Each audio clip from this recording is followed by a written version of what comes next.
We shall proceed with our reading of the novel The Serpent and the Rope. In this unit, let us focus on Raja Rao's portrayal of India. Apart from the usual descriptions of the Indian landscape, we have unusual presentations of India where he moves from the concrete to the abstract.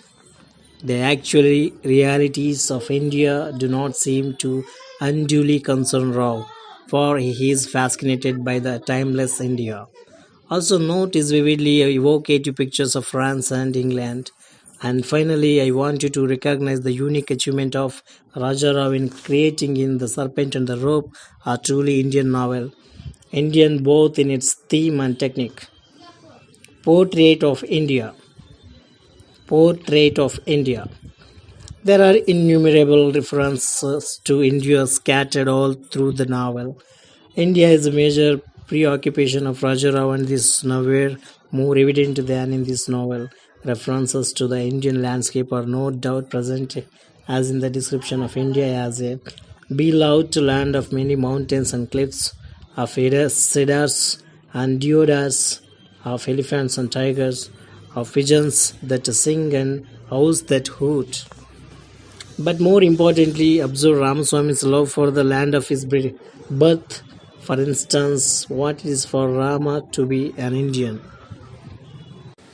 It is beautiful to live, beautiful and sacred to live and be an Indian in India. And this feeling towards the land gets more and more sentimental and romantic. This can be accounted for by Raja Rao's living away from his country. It is the expatriate's love for his country that degenerates at times into pure jingoism. India was wonderful to me. It was like a juice that one is supposed to drink to conquer a kingdom or to reach the deathless juice of red jasmine or golden myrobalan. For an Advaitini like Ramaswamy, India is contiguous with time and space. That is why he can assert, India is everybody's, India is in everybody. He later tells Medellin. Can you understand that all things merge, all thoughts and perceptions in knowledge? It is in knowledge that you know a thing, not in seeing or hearing.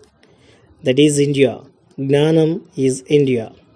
Hence, for Ramaswamy, India is not merely the Brahminical India but more significantly synonyms with Shankara's Shuddhadvaita, the philosophy of pure non-dualism. And for one who holds such a view, India is not a country like France is or like England. India is an idea, a metaphysic. Raja Rao's presentation of India as an idea needs to be examined. In some cases, he progresses from the concrete to the abstract. The whole of the Gangetic plain is one song of saintly sorrow, as though truth began where sorrow was accepted, and India began where truth was acknowledged. So sorrow is our river, sorrow our earth, but the green of our trees and the white of our mountains are the affirmation that truth is possible, that when the cycle of birth and death is over, we can proclaim ourselves the truth. Truth is the Himalaya and Ganga's humanity. Also consider description of the Himalayas. The Himalaya was like Lord Shiva himself, distant, inscrutable, and yet very intimate there, where you do not exist. He was like space made articulate, not before you but behind you, behind what is behind and which is behind one. It led you back through abrupt silences to the recess of your own familiar but unrecognized self. The Himalaya made the peasant and the Brahmin feel big, not with any earthly ambition, but with the bigness, the stature of the impersonal, the stature of one who knows the deepest sleep. For in the deepest sleep, as every pilgrim knows, one is wide awake, awake to oneself, and the Himalaya was that sleep made knowledge. This is not the Raja Rao of Kantapura who evoked India through the accumulation of concrete details. Here, there is no pictorial description of the Himalayas, but only the true significance of these mountains. That is, space made articulate and sleep made knowledge. These mountains, along with the river Gangas, are external manifestations of truth, humanity, and knowledge, all of which constitute the idea of India. And so, India has no history, for truth cannot have history. India is outside history, also because there the past and the present are forever knit into one whole experience. Rama reiterates again that India for him is not a country, not a historical presence among nations, but a hypostatic presence. Raja Rao's attitude to contemporary India. It is hence logical that one like Rama should ignore the historical presence of India. On his arrival of Santa Cruz for Saroja's wedding, it was India I wanted to see, the India of my inner being, just as I could now see Antarakashi, the inner Benras. India for me became no land, not these trees, the sun, this earth, not those ladle hands and skeletal legs of Borgios and Cooley, not even the new pride of the uniformed Indian official who seemed almost to say, "Don't you see, I am Indian now and I represent the Republic of India," but something other more centered, widespread, humble, as though the gods had peopled the land with themselves, as the trees had forested the country. Rivers flowed and named themselves, birds winged themselves higher and yet higher, touched the clouds and soared behind, calling to each other over the valleys by their names. The India of Brahma and Prajapati, of Varuna, Mitra and Aryaman, of Indra, of Krishna, Shiva and Parvati, of Rama, Harishchandra and Yagnavalkya. This India was a continuity I felt, not in time but in space. The realities of actual living in India do not seem to interest him, for he is so wholly preoccupied with the timeless and eternal India. This has apparently disturbed some critics of Raja Rao, notably D.S. many among them, since they believe that a writer cannot be oblivious of the harsh and unpleasant truths of life.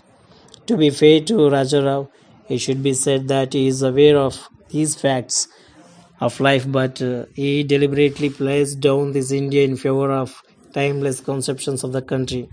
He is conscious of the independent India, where the new crude congressman and the old vulgar aristocracy mingled for the building of a magnificent India. But it would never be my India, it could never be Savitri's India. It would in fact be nobody's India till someone sat and remembered what India was. As the concern is for the immaculate India, and hence for him that real India almost ceases to exist. Despite what the corrupt politician might do to this country, Raja Rao the expert, it is absolutely certain that is India, which is the essence of truth, will always continue to survive. Note is a rhetorical question.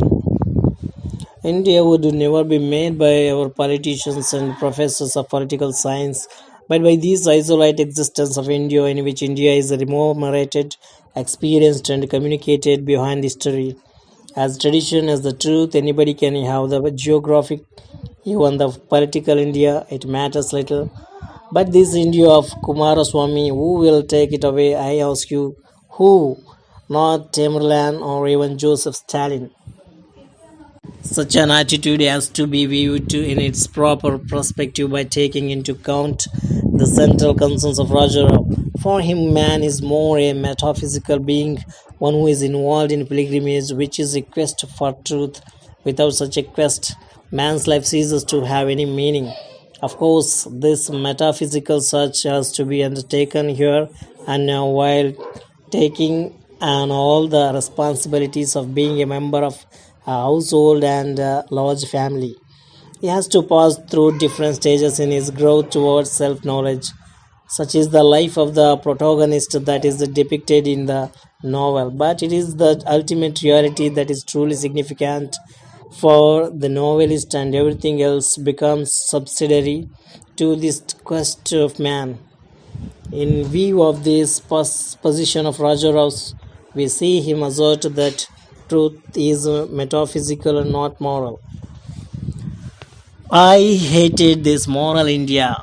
True, Indian morality was based on an ultimate metaphysics. Harishchandra told the truth and lost his kingdom and his wife, but he found the truth. What is being emphasized at this point is that Raja Rao's near rejection of contemporary India is consistent with his own view of life. Ramaswamy, as an Advaitin, is able to perceive fundamental oneness among all things. That is the reason why he never feels out of place anywhere, and also has an inclusive view of the world. He carries his India, as it were, with him wherever he goes. While going to meet Savitri in Paris, he remarks, I was going to meet the Himalayas. The Gangas flowed everywhere. For him, the Mediterranean is an Indian sea, a Brahminic ocean. And Mother Rhone, sister to Ganga, flowed on the other side. This attitude is most emphatically stated by him towards the end of the novel. India is the kingdom of God, and it is within you. India is wheresoever you see, hear, touch, taste, smell. India is where you dip into yourself and the 18 aggregates are dissolved. While all these references are to India as an idea, the novel is not entirely bereft of allusions to India as a geographical entity. These allusions deal mostly with the present day India and hence help us in our search for Raja Rao's attitudes. Industrial India has no place in Raja Rao's world. Bombay is a barbaric city and had no right to exist. Curiously, even in such a place, he makes an exception as far as the Hindu area is concerned, since there you almost felt you were back in Benros. Furthermore, Rajara, with his Brahminical sensibility, makes a clear cut distinction between North and South India and shows a distinct preference for the latter. For him, the whole of the north, but for the Gangas, was a desolation of death. Little Mother tells Saroja on her return from the trip to the north. Say what you will, Saroja. The Northerns want the sensibility of living such as we have. You can see married women without kumkuman, their faces, or men spitting on the floor. And as for that, well, the less said the better. It is something Saroja to be born at Brahmin. Ramaswamy wonders. I could not understand these Northerns going from strict to parda to this extreme modernism with unholy haste. We in the south were more sober and very distant. We lived by tradition, shameful though it might look. We did not mind quoting Shankaracharya in law courts of marrying our girls in the old way, even if they had gone abroad. And even Savitri herself a northern writes to Rama, we in the north are new to civilization, and your south still has so much beauty, wisdom, and purity. The only complimentary reference to the north comes from Rama, and it is significant that it should be about Savitri.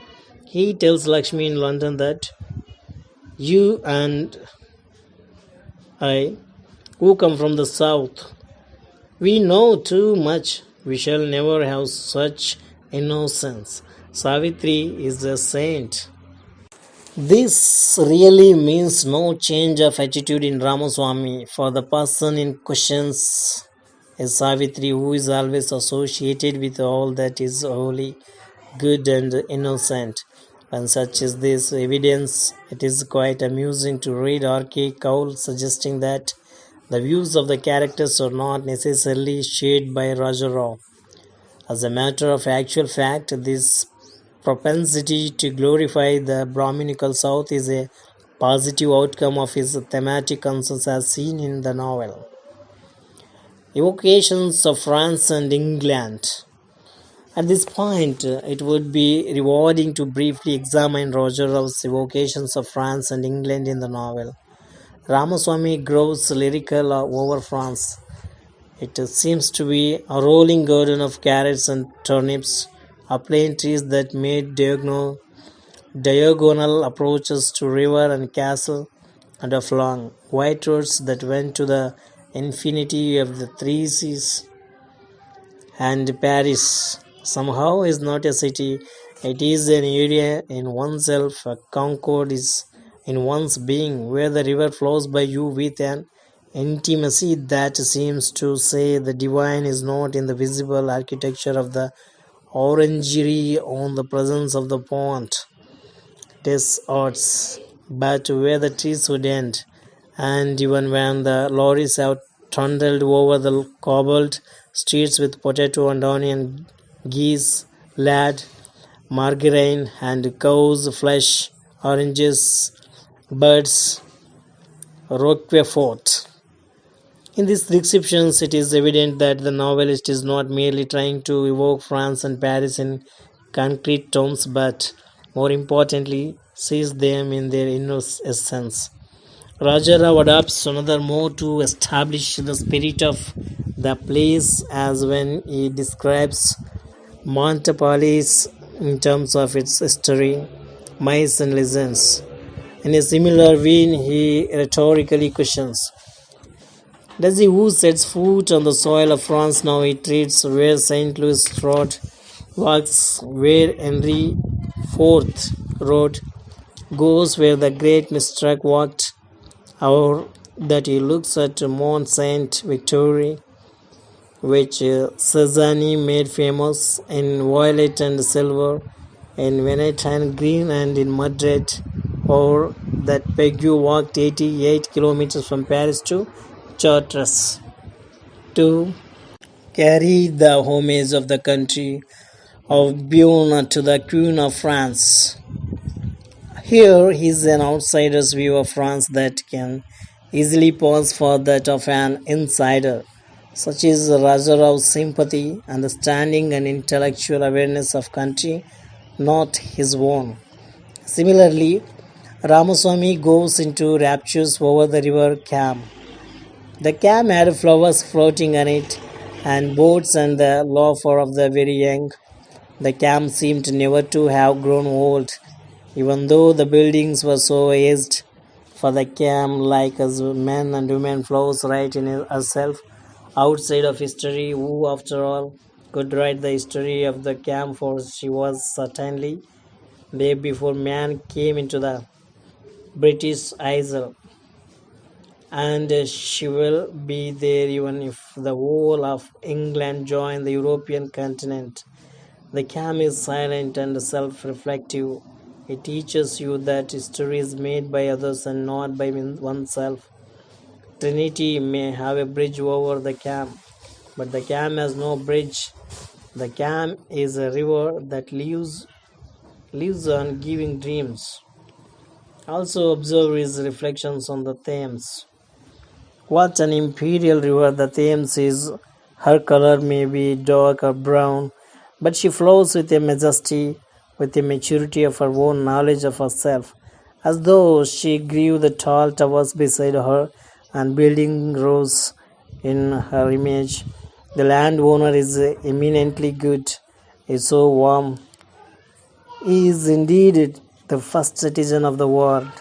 The mist in Thames is purely as if Queen Elizabeth I had squandered her riches and femininity on ships of gold, and Oberon had played on his pipe so worlds, gardens, fairies, and grottos were created, empires were built and lost, men shouted heroic things to one another and died, but somewhere was one woman, golden, round, imperial, always lay by her young man, as a hand over her left breast, his lips touching hers in rich recompense. There's a holiness in happiness, and Shakespeare was holy because Elizabeth was happy. Apart from the exquisitely lyrical quality of the descriptions that contributes to the rich vocation of the calm and the themes. It is again the ability of Raja Rao to look at them in their totality, the fact as well as its different associations, historical, political, and literary, that gives the pictures a wholeness, a rare achievement indeed for an outsider. In addition, there is also the wonderful picture of the pub life in England. Along with these evocations, we have minor but recognizable portraits of the peoples of France and England. All these go to show how a gifted novelist without any political axe to grind is able to give an authentic image of country other than his own. The Serpent and the Rope as an Indian novel. While Roger Rao employed the folk narrative more in Kantapura to depict the life of an Indian village caught in the freedom movement of the 30s, in The Serpent and the Rope, he was trying to achieve something very different and perhaps more ambitious, for he is telling the story of Ramaswamy, a South Indian Brahmin intellectual profoundly aware of his Indian roots. His life, a pilgrimage, as he repeatedly terms it, is so completely Indian in its spiritual and metaphysical sense that Raja Rao had to, like all great writers, evolve a form that could accommodate this new experience. He evolves in The Serpent and the Rope, a true Indian novel form, without entirely ignoring the Western nations of the novel. It would be appropriate to begin with the objection raised by David M.C. Cachoin in his review of the novel. He asks, "Is this a novel at all?"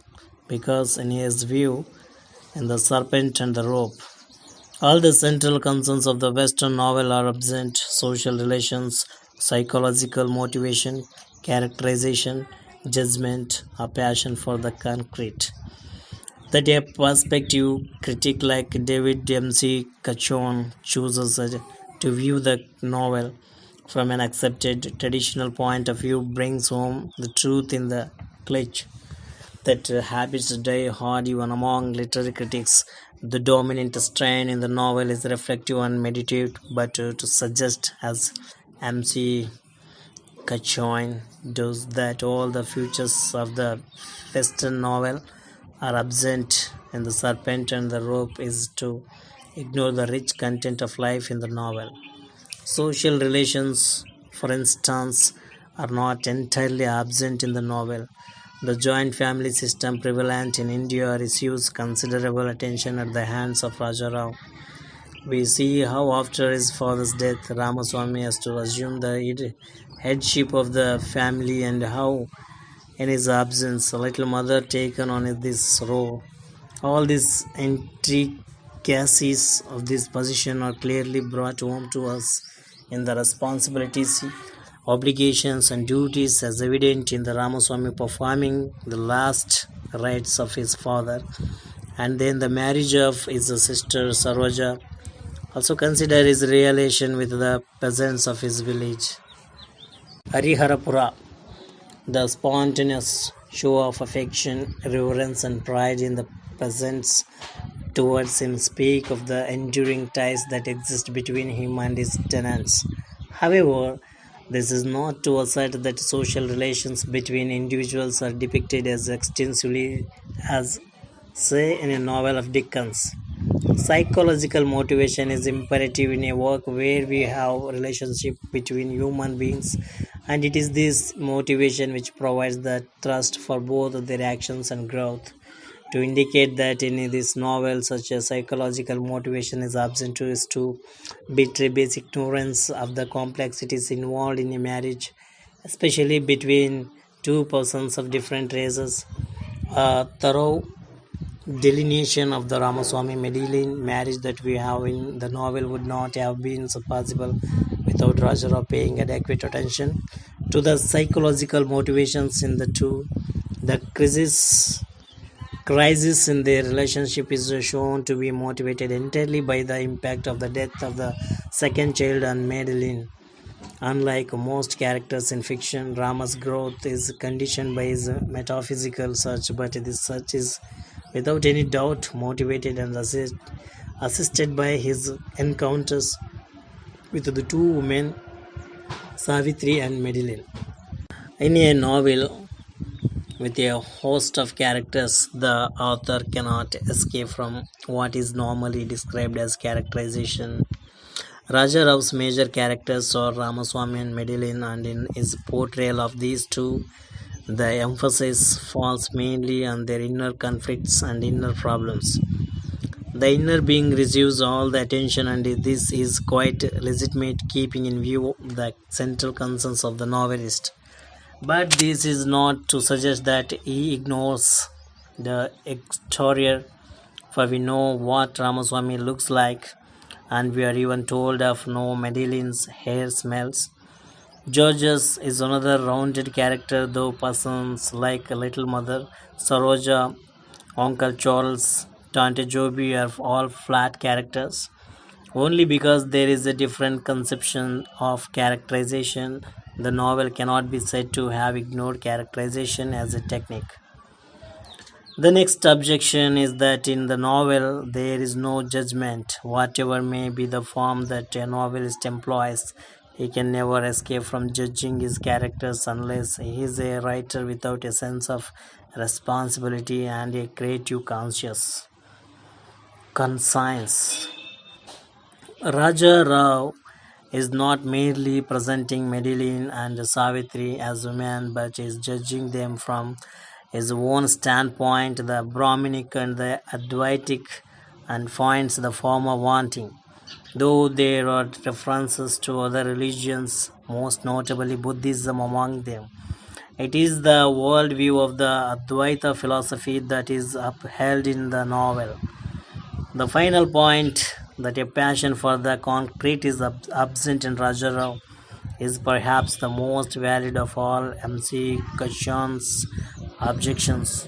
While a novelist's major concern is to render the abstract into concrete in terms of specific particularities and localized details, Raja Rao moves from the concrete to the abstract. This is initially very disturbing to the reader, but he gets accustomed to it once he gets past the early pages of the novel. But even Raja Rao presents India through accumulation of concrete details. However, in addition to this conventional manner, he also evokes the land through associations of abstract ideas. To choose a specific illustration, talking of the Himalayas, Raja Rao does not give a description in concrete terms but goes on to speak at length on the essential and timeless significance of these Indian mountains. He sees them not as a physical and geographical entities, but as external manifestations of truth, humanity, and knowledge, that is, in terms of abstractions. Though one is convinced that The Serpent and the Rope is not a Western novel in the widely understood sense of the term, a detailed rebuttal of Mamsie Kachoin's view became necessary to drive home the point, often ignored by critics, that the novel does contain all the essential features of a Western novel. But it is in his conception of social relations and characterizations that Raja Rao is different both from his Western and Indian counterparts. For him, the relation between the I, that is the individual self, and the absolute is more significant than all the known social relations. His conception of characterization is primarily a portrayal of the inner self of character, and the preference for the abstract is a direct result of his philosophical preoccupations that makes him view the world as Maya or illusion. It is these unique characteristics that make the novel seem, from the Western viewpoint, a work that has a loose, almost formless structure, plotless and very nearly actionless, as suggested by H.M. Williams. Check your progress. And now is the time to check your progress by asking you a few questions. How well you have understood the novel will become clear by your answers. Write an essay on the image of India in The Serpent and the Rope. Discuss Raja Rao's depiction of contemporary India in the novel. The Serpent and the Rope is Indian both in its theme and technique. Elaborate. How has Raja Rao succeeded in evolving a few fictional forms in the novel? Summing up, by now, your understanding of the novel should be fairly good. You have hopefully come to know the distinctive nature of Raja Rao genius as a novelist. This is very much in evidence in his portrayal of India. India figures both as a concrete entity and an idea in the novel. Rao's attitude to contemporary India needs to be seen in relation to his near obsession with India as a metaphysical concept, and you must have also seen for yourself the manner in which Rao has successfully evolved a truly Indian novel in the